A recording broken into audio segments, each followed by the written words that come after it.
한 어머니와 7 아들의 순교. 그때에 어떤 7 형제가 어머니와 함께 체포되어 채찍과 가죽군으로 고초를 당하며 법으로 금지된 돼지고기를 먹으라는 강요를 임금에게서 받은 일이 있었다. 그들 가운데 하나가 대변자가 되어 이렇게 말하였다.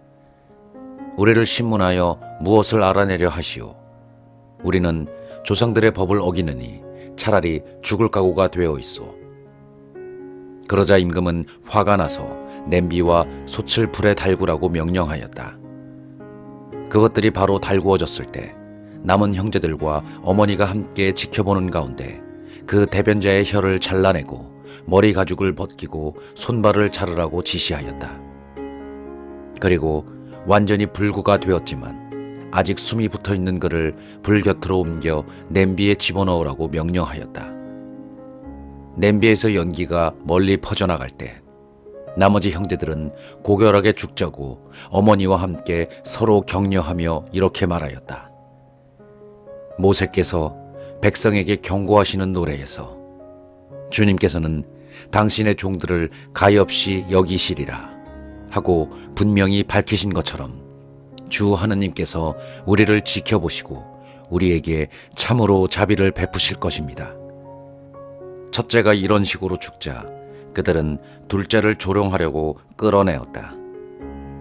그들은 머리 가죽을 머리카락째 벗겨내고 물었다. 네 몸의 사지가 잘려나가는 형벌을 받기 전에 이것을 먹겠느냐? 그는 조상들의 언어로 먹지 않겠소 하고 대답하였다. 그래서 그도 첫째처럼 고문을 당한 끝에 마지막 숨을 거두며 말하였다. 이 사악한 인간, 당신은 우리를 이승에서 몰아내지만 온 세상의 임금님께서는 당신의 법을 위하여 죽은 우리를 일으키시어 영원한 생명을 누리게 하실 것이요. 그 다음에는 셋째가 조롱을 당하였다. 그는 혀를 내밀라는 말을 듣자마자 바로 혀를 내밀고 손까지 용감하게 내뻗으며 고결하게 말하였다. 이 지체들은 하늘에서 받았지만 그분의 법을 위해서라면 나는 이것들까지도 하찮게 여기요. 그러나 그분에게서 다시 받으리라고 희망하오. 그러자 임금은 물론 그와 함께 있던 자들까지 고통을 아무것도 아닌 것으로 여기는 그 젊은이의 기계에 놀랐다. 셋째가 죽은 다음에 그들은 넷째도 같은 식으로 괴롭히며 고문하였다. 그는 죽는 순간이 되자 이렇게 말하였다. 하느님께서 다시 일으켜 주시리라는 희망을 간직하고 사람들의 손에 죽는 것이 더 낫소. 그러나 당신은 부활하여 생명을 누릴 가망이 없소. 그 다음에는 다섯째가 끌려나와 고초를 당하였다. 그는 임금을 바라보며 말하였다. 당신도 죽을 몸인데 사람들에게 권력을 휘두르며 당신 마음대로 하고 있어. 그러나 우리 민족이 하느님께 버림받았다고 생각하지는 마시오. 두고 보시오. 그분의 위대한 능력이 어떻게 당신과 당신 후손을 괴롭히는지 당신이 보게 될 것이오. 그 다음에 그들은 여섯째를 끌어내었다. 그는 죽을 때가 되자 이렇게 말하였다. 헛된 생각을 하지 마시오. 우리는 지금 우리 하느님께 죄를 지은 탓으로 고난을 당하고 있어. 그래서 이렇게 엄청난 일들이 벌어진 것이오. 그러나 감히 하느님과 싸우려 한 당신이 벌을 받지 않으리라고는 생각하지 마시오. 특별히 그 어머니는 오래 기억될 놀라운 사람이었다. 그는 7 아들이 단 하루에 죽어나가는 것을 지켜보면서도 주님께 희망을 두고 있었기 때문에 용감하게 견디어냈다. 그는 조상들의 언어로 아들 하나하나를 격려하였다. 고결한 정신으로 가득 찬 그는 여자다운 생각을 남자다운 용기로 북돋우며 그들에게 말하였다. 너희가 어떻게 내 뱃속에 생기게 되었는지 나는 모른다. 너희에게 목숨과 생명을 준 것은 내가 아니며 너희 몸의 각 부분을 제자리에 붙여준 것도 내가 아니다. 그러므로 사람이 생겨날 때, 그를 빚어내시고 만물이 생겨날 때 그것을 마련해내신 온 세상의 창조주께서 자비로이 너희에게 목숨과 생명을 다시 주실 것이다. 너희가 지금 그분의 법을 위하여 너희 자신을 하찮게 여겼기 때문이다. 안티오코스는 자기가 무시당하였다고 생각하며 그 여자의 말투가 자기를 비난하는 것이 아닌가 하고 의심스러워하였다. 막내 아들은 아직 살아 있었다. 임금은 그에게 조상들의 관습에서 돌아서기만 하면 부자로 만들어주고 행복하게 해주며 벗으로 삼고 관직까지 주겠다고 하면서 말로 타이를 뿐만 아니라 약속하며 맹세까지 하였다. 그러나 그 젊은이는 전혀 귀를 기울이지 않았다. 그래서 임금은 그 어머니를 가까이 불러 소년에게 충고하여 목숨을 구하게 하라고 강권하였다. 임금이 줄기차게 강권하자 어머니는 아들을 설득해 보겠다고 하였다. 그러나 어머니는 아들에게 몸을 기울이고 그 잔인한 폭군을 비웃으며 조상들의 언어로 이렇게 말하였다. 아들아, 나를 불쌍히 여겨다오. 나는 9달 동안 너를 뱃속에 품고 다녔고 너에게 새해 동안 젖을 먹였으며 네가 이 나이에 이르도록 기르고 키우고 보살펴왔다. 얘야, 너에게 당부한다. 하늘과 땅을 바라보고 그 안에 있는 모든 것을 살펴보아라. 그리고 하느님께서 이미 있는 것에서 그것들을 만들지 않으셨음을 깨달아라. 사람들이 생겨난 것도 마찬가지다. 이 박해자를 두려워하지 말고 형들에게 부끄럽지 않게 죽음을 받아들여라. 그래야 내가 그분의 자비로 네 형들과 함께 너를 다시 맞이하게 될 것이다. 어머니가 말을 마치기도 전에 젊은이가 말하였다. 당신들은 무엇을 기다리는 것이오? 나는 임금의 명령에 복종하지 않겠소. 모세를 통하여 우리 조상들에게 주어진 법에만 순종할 뿐이요. 히브리인들을 거슬러 온갖 불행을 꾸며낸 당신은 결코 하느님의 손에서 벗어나지 못할 것이요. 우리는 우리의 죄 때문에 고난을 당하고 있어. 살아계신 주님께서는 꾸짖고 가르치시려고 우리에게 잠시 화를 내시지만 당신의 종들과 다시 화해하실 것이요. 그러나 당신은 악랄하고 모든 사람 가운데 가장 더러운 자요. 그러니 하늘의 자녀들을 치려고 손을 들고 헛된 희망에 부풀어 공연히 우쭐대지 마시오. 당신은 모든 것을 지켜보시는 전능하신 하느님의 심판에서 벗어난 것이 아니오. 우리 형제들은 잠시 고통을 겪고 나서 하느님의 계약 덕분에 영원한 생명을 누리게 되었소. 그러나 당신은 주님의 심판을 받아 그 교만에 마땅한 벌을 짊어질 것이요.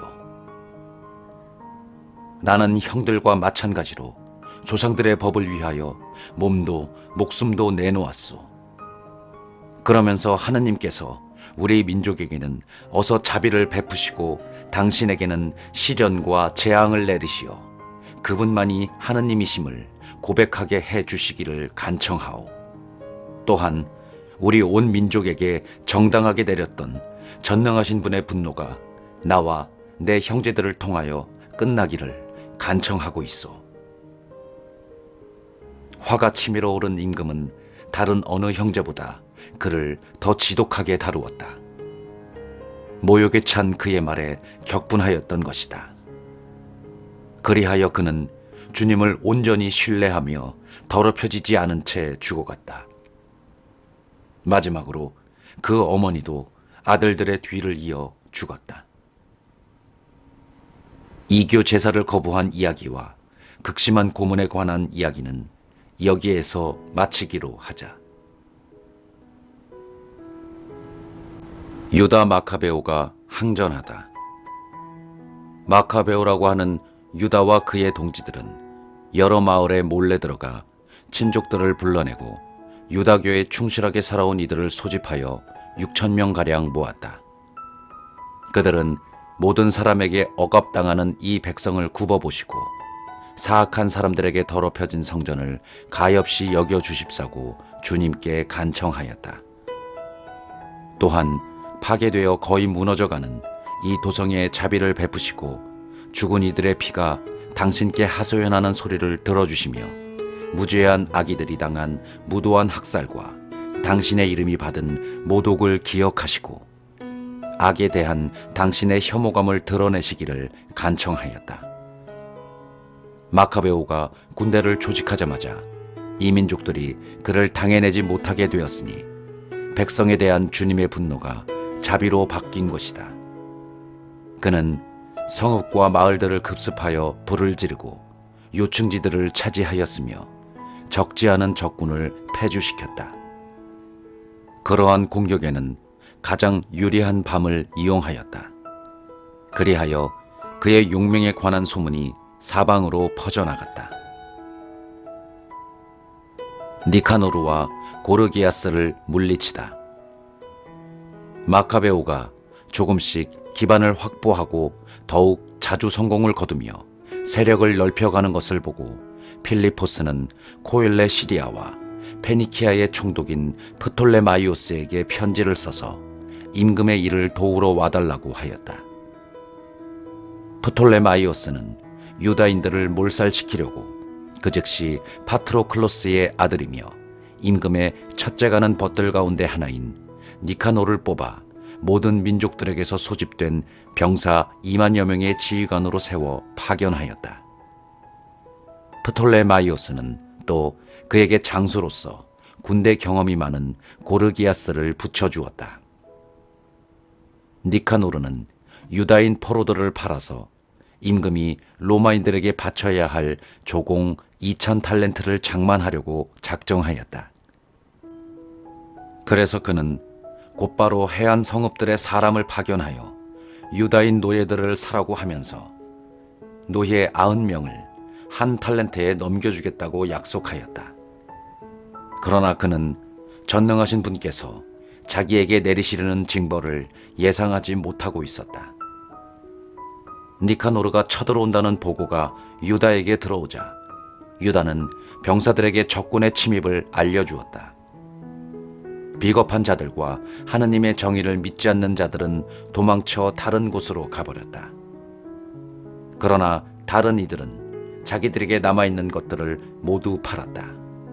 그러면서 사악한 니카노르가 싸우기도 전에 노예로 팔아넘긴 이들을 구해달라고 주님께 간청하였다.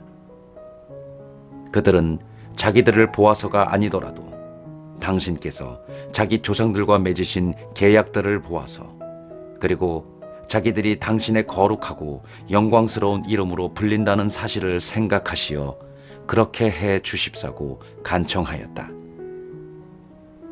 마카베오는 수가 6,000명 되는 군사들을 모아놓고 적들을 무서워하지 말라고 또 불의하게 그들을 공격해오는 이민족들의 대군을 두려워하지 말고 용감히 싸우라고 격려하였다. 또 이민족들이 무도하게 성소를 유린한 행위, 수치를 당한 이 도성의 아픔, 그리고 선조 때부터 내려오는 생활 양식의 파괴를 눈앞에 생생히 떠올리면서 그렇게 하라고 하였다. 그는 또 이렇게 말하였다. 저들은 무기와 무용을 믿지만 우리는 전능하신 하느님을 믿는다. 그분께서는 우리에게 쳐들어오는 자들은 물론 온 세상까지도 눈짓 한 번으로 쳐부수실 수 있는 분이시다. 이어서 그는 선조들이 도움을 받은 이야기들을 들려주었다. 곧 사네립 시대의 적군 18만 5천 명이 패망할 때의 이야기. 유다인들이 전체 병력 8,000명으로도 마케도니아인 4,000명과 함께 바빌론에서 갈리타인들과 싸울 때의 이야기를 들려주었다. 마케도니아인들이 곤경에 빠지자 유다 군대 8,000명이 하늘에서 내려오는 도움을 받아 갈라티아 군대 12만 명을 전멸시키고 많은 전리품을 거두었던 것이다. 유다는 이러한 말로 그들에게 용기를 북돋아 법과 조국을 위하여 죽을 각오를 하게 하였다. 그러고 나서 군대를 네 부대로 나뉘었다. 또 자기 형제 시몬과 요셉과 요나탄을 각 부대의 지휘관으로 임명하고 저마다 1,500명씩 거느리게 하였다. 이어서 엘아자르에게 큰 소리로 성경을 봉독하게 한 다음 하느님의 도우심이라는 표어를 정하고 그 자신이 제1부대의 지휘관이 되어 니카노르와 교전하였다. 전능하신 분께서 그들의 동맹군이 되어 주셨으므로 그들은 적군 9,000명 이상을 쳐 죽이고 니카노르 군대의 대부분에게 부상을 입혀 불구자가 된 그자들이 모두 달아나게 만들었다. 유다의 군대는 자기들을 사려고 왔던 자들의 돈도 차지하였다. 그들은 적군을 꽤 멀리까지 추격하다가 시간이 늦어져 그만두었다. 안식일 전날이었으므로 적군을 계속 쫓아갈 수가 없었던 것이다. 그들은 적군의 무기를 거두고 노획품을 차지한 다음 자기들에게 자비를 베풀기 시작하시어 그날에 구원을 내리신 주님께 열렬한 찬미와 감사를 드리면서 안식일을 지켰다. 안식일이 지난 뒤에 그들은 고문을 당한 이들과 과부들과 고아들에게 노획품을 일부를 나누어 주고 나머지는 자기들과 자기 자녀들의 몫으로 나누어 가졌다. 이렇게 하고 나서 그들은 다 함께 자비하신 주님께 탄원하며 주님께서 당신의 종들과 완전히 화해하여 주시기를 간청하였다.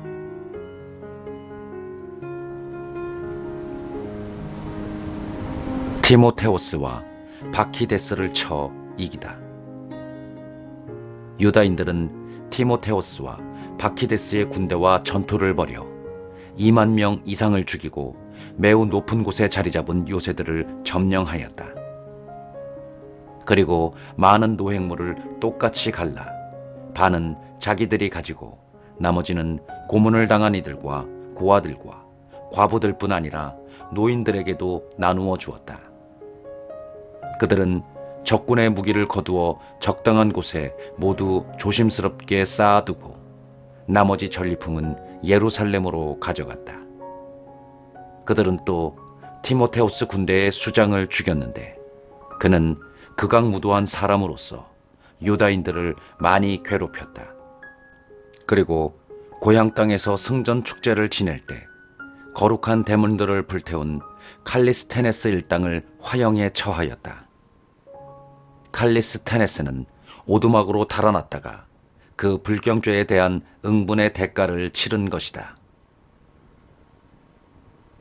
니카노르가 굴복하다.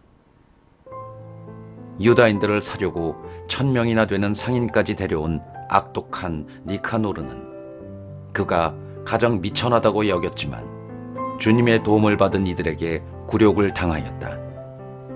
그는 호화로운 옷을 벗고 달아나는 노예처럼 혼자서 내륙 지방을 가로질러 안티오키아에 다다랐다. 그가 기껏 이루어낸 일이라고는 자기 군대를 파멸시킨 것밖에 없었다. 그리하여 예루살렘에서 포로들을 잡아 로마인들에게 바칠 조공을 마련하겠다고 약속하였던 그가 유다인들은 수호자를 모시고 그분께서 명령하신 법을 따르기 때문에 결코 침해할 수 없는 민족이라고 선언하게 되었다.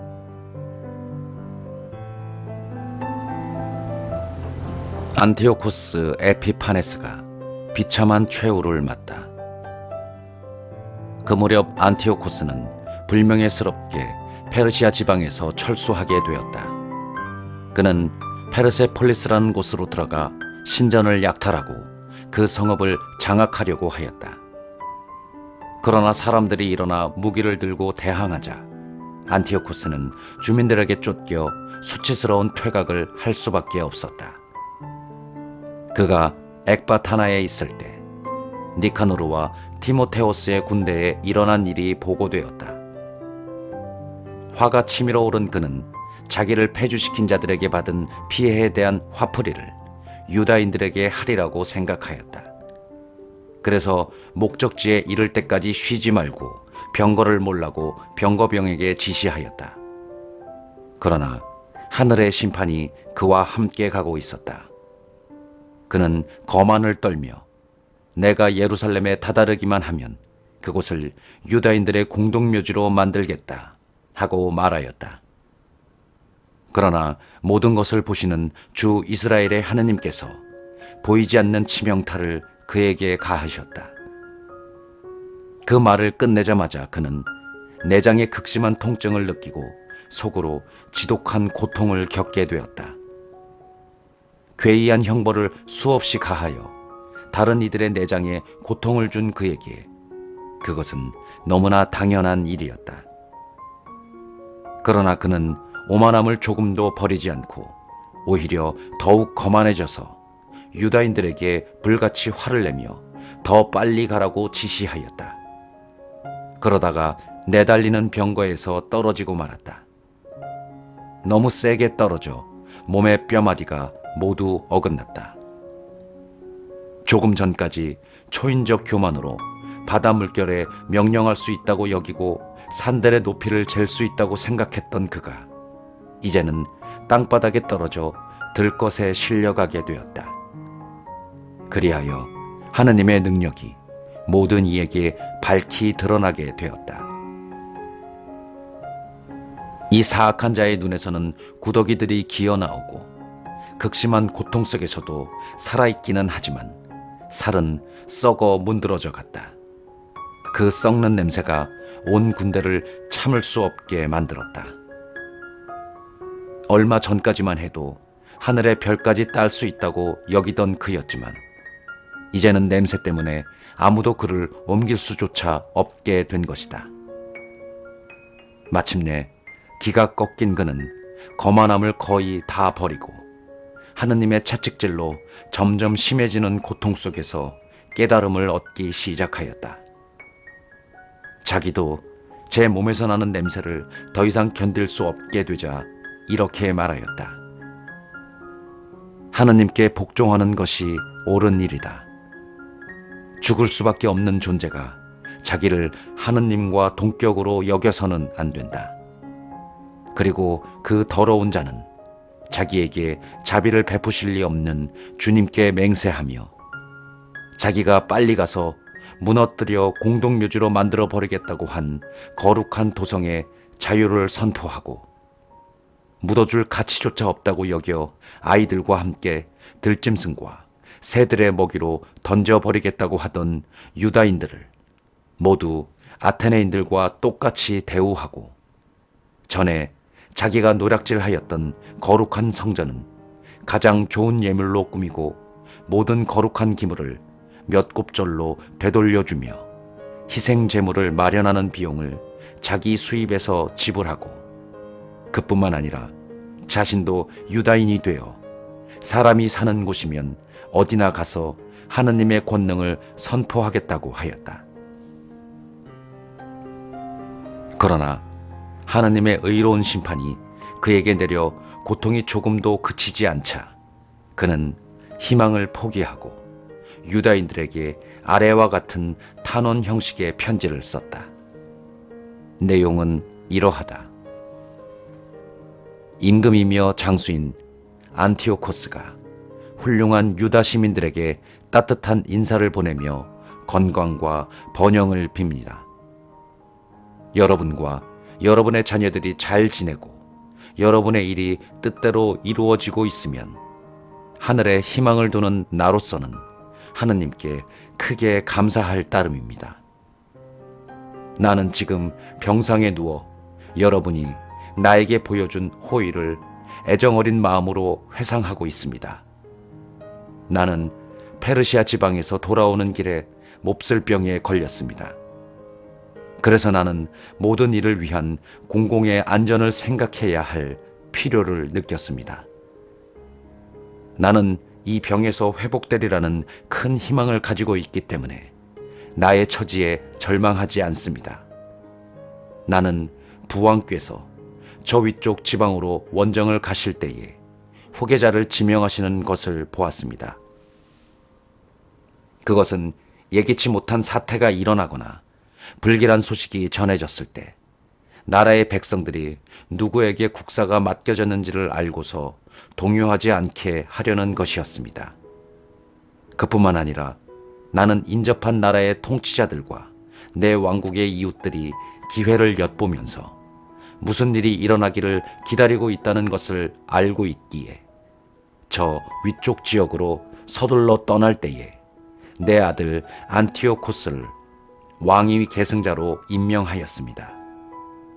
나는 그를 여러분 대다수에게 자주 맡기고 부탁한 바 있습니다. 그리고 여기에 쓴 내용을 내 아들에게도 써 보냈습니다.